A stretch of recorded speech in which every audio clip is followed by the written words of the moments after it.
Today, I did something huge. But before I tell you what I did and why it's huge, let me warn you. You are about to be sanctimonized. You are about to be high-horsed, holier than thou'd. Some of you may even feel as if I'm chiding or disapproving of you directly. If you feel that way, just say 15 Hail Marys and we'll call it even. Moving on, today is Bloodborne Day. I have excitedly anticipated this game since I played Demon's Souls, after which I fell into a state of endless anticipation of any forthcoming games developed by From Software. And trust me, I played Demon's Souls before you were even born. See what I'm doing?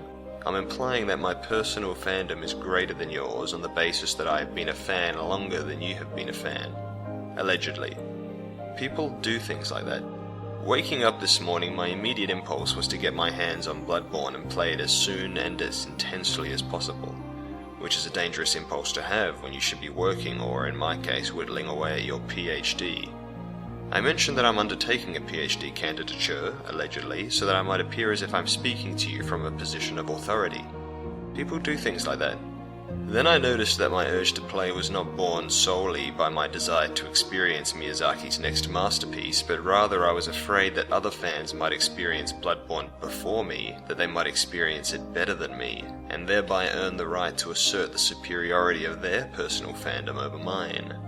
That seems fairly reasonable, doesn't it? Knowing this to be as ridiculous as I'm sure it sounds to you, I marshalled my willpower and my self-restraint, and soon found myself at my office, my books in front of me. I read some chapters, doodled in my notebook, engaged in some radical discourse about the nature of prejudice with my Iranian office mate, and then, in the middle of a somewhat dense bit of reading about medieval chivalry, I decided for no reason at all to jump onto ebgames.com.au, which is what they call GameStop in the Oceanic region, and look up Bloodborne.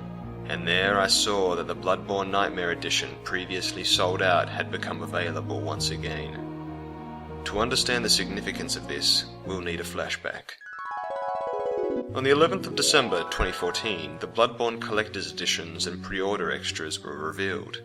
To give you some understanding of my relationship with Collector's Editions, I'll let you peruse the bottom of my bookshelf.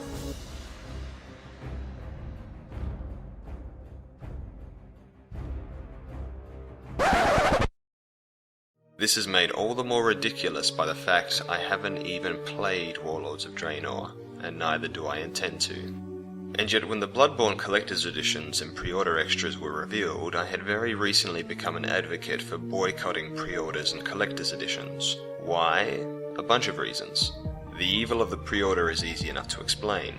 Purchasing or partially purchasing unreleased games encourages publishers to release games unfinished, which you'll notice has become a trend recently. The advent of the pre-order bonus grants big, wealthy companies such as GameStop and EB Games a means to unfairly squash the competition via retailer-exclusive pre-order bonuses, i.e. bonuses only offered by big, wealthy companies such as GameStop and EB Games. The pre-order phenomenon is escalating. The disadvantages for not pre-ordering are becoming more and more severe. See the benefits promised to customers who pre-purchased Evolve for an example. The passionate nature of the gamer and the natural gamer instinct to collect is rather maliciously exploited to ensure day one sales. In other words, we're guilted into buying a game before its quality can be established via professional reviews or, even better, word of mouth. Speaking of gamer guilt, let's talk about collector's editions.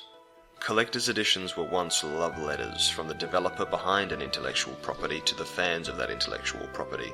"Thank you for supporting us," says the developer. "Here are some extra goodies." But then the profitability of the collector's edition was recognized by the publisher, and that's when the darkness worked its way into the industry. It became increasingly common for collector's editions to bear unjust price tags, rewarding the wealthy fan and depriving the impoverished one.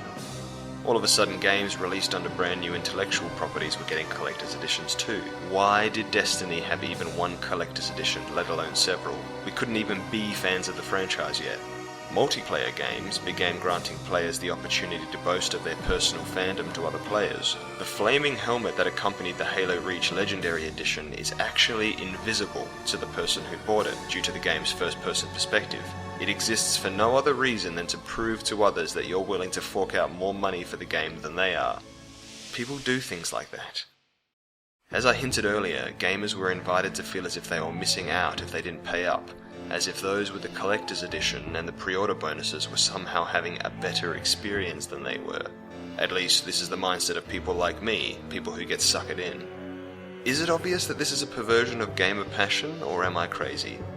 But even the physical stuff, the statues, etc., it only plays on our obsession with the material. What we actually care for is the intangible, the immaterial, the game.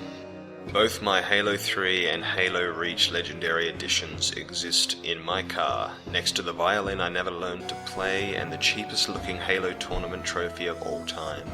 My Dark Souls 2 statue has one of my old dreadlocks wrapped around it, and it sits out of view behind an old TV where I keep my modem and my cat. If you like statues, that's cool, but even you must see there's something sinister's at play when someone like me, who cares nothing for statues except the statues of the Greek gods on the buildings of St. Petersburg, is compelled to buy collector's edition after collector's edition. Now, back to the present.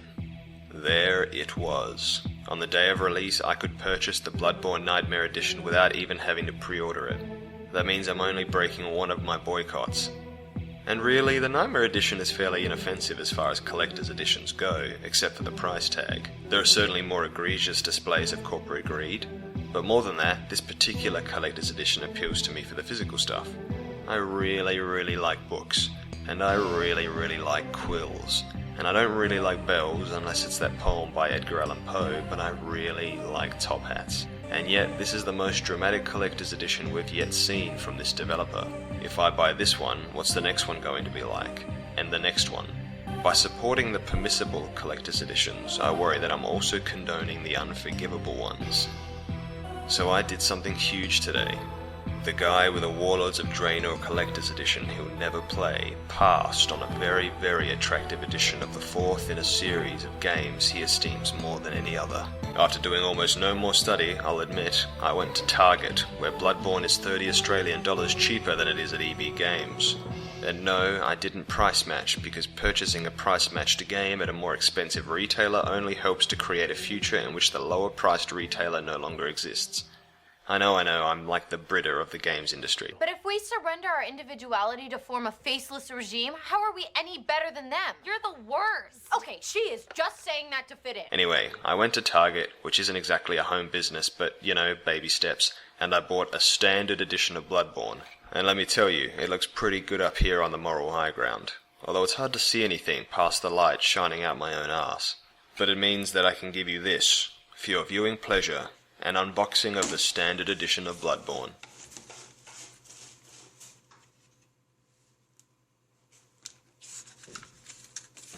And that's it. I'd like to apologise if I've made anyone who purchased the Bloodborne Nightmare Edition guilty. Deep down, I'm actually super jealous. More importantly, I'd like to thank my subscribers for their patience.